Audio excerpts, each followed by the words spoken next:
આદિવાસી અવાજમાં તાકાત હોવું જોઈએ, એ તો વાયરમાં કરંટ નહીં હોય ને તો આ લોકો કપડા ઝુકાવે. જય આદિવાસી.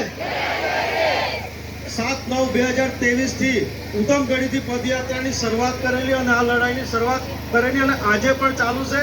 ત્યારે પણ અમે સહકારમાં હતા, આજે પણ સહકારમાં છે અને આ લડાઈ જીતી સુધી ત્યાં સુધી સહકાર કરે છે. વાત કરી જળ જંગલ જમીન બચાવવાની, અનેક વિનાશકારી પ્રોજેક્ટો આપણી વચ્ચે આવી રહ્યા છે. તેમાંનો જ આપણા વચ્ચે એક આ પ્રોજેક્ટ લાવે છે સરકારી દવાખાનાને ખાનગી કરવાની વાત કરતા હોય. આ સરકારી દવાખાનું કોણ છે? આપણા મા સમાન છે ને, આપણા મા સમાન છે ને. કોઈ માના ધવણ પર હાથ નાખતું હોય તો એ ચલાવી લેવાય, ચલાવી લેવાય. એ હાથ સહિત કાપી નાખવાની તાકાત આપણે બધાએ રાખવી પડશે. દરેક જગ્યાએથી આગેવાનો આવ્યા છે, ઉમરગામથી અંબાજી સુધી આગેવાનો આવ્યા છે. પાર તાપી રિવર લિંક લડાઈની યોજનાની શરૂઆત કરેલી, 16 જેટલી રેલી કરેલી, ઉમરગામથી અંબાજી સુધીના તમામ આગેવાનો એક મંચ પર આવેલા અને સરકારને ઘૂંટણીએ પાડી દીધી. આમાં પણ આપણે બધા જઈને સરકારને ઘૂંટણીએ પાડીશું.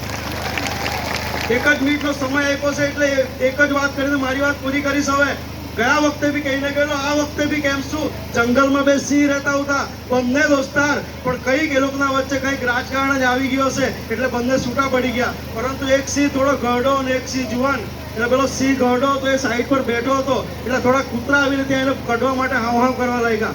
પરંતુ પેલો દૂર બેઠેલો સિંહ એને જોઈને ખમાયું નહીં, ત્યારે એને દૂરથી જ દહાડ મારી એટલે પેલા કૂતરા નાહી ગયા. ત્યારે પેલા આપણામાં બી હોય ને પેલા લુચ્ચા શિયાળ હોય ને, એ લુચ્ચું શિયાળ પેલા સિંહને પૂછવા ગયું કે ભાઈ આ તો તારો દુશ્મન હતો, તું શા માટે એને બચાવ્યો? ત્યારે પેલા સિંહે શું જવાબ આપ્યો? મારો સમાજ એટલો પણ કમજોર નહીં હોવો જોઈએ જેનો લાભા કોઈ કૂતરા લઈ જાય, એ કૂતરાનો આપણે લાભ અન્યાય હશે ને, અન્યાય થશે ને. કાલ આવતો હોય તો આજે હવે કલ્પેશ પટેલને ફરક નથી પડતો, પણ અન્યાય હશે તો હંમેશા તાકાતથી બોલીશું. જય આદિવાસી.